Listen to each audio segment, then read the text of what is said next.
મળી લેજે.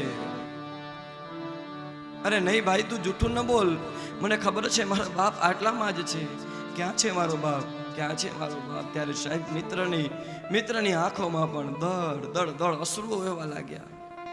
એને એમ હતો કે દીકરીને વિદાય કરવી ને કોઈ નાનું મોટું કામ છે, પણ સાહેબ જ્યારે વિદાય થઈને ત્યારે મિત્રનું હૈયું સાહેબ બેસી ગયું.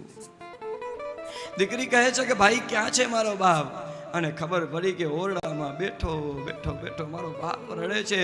દીકરી દોડતી દોડતી ગઈ અને બાપને કહે છે કે હે પિતાજી, હે બાપ, તમારા ઘરે મહેમાન આવે ને તો એ મહેમાનને તમે સાહેબ 2 દિવસ રોકાય, 5 દિવસ રોકાય તો એને તમે વરાવવા માટે જાઓ છો, તો મને તમે 25 વર્ષની કરી છે, તમે મને બારે વરાવવા પણ નહીં આવો.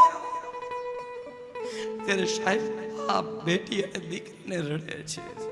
એટલે તો આપણા કવિઓએ લખવું પડ્યું છે, કાળજા કેરો કટકો મારો ગાંઠથી છૂટી ગયો, કાળજા કેરો કટકો મારો. આજે ગાંઠથી છૂટી ગયો, એ મમતા રોવે રોવે, મમતા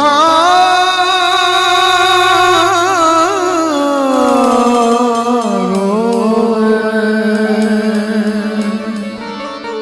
મમતા રોવે જેમ વેણુમાં વીરડો ફૂટી ગયો,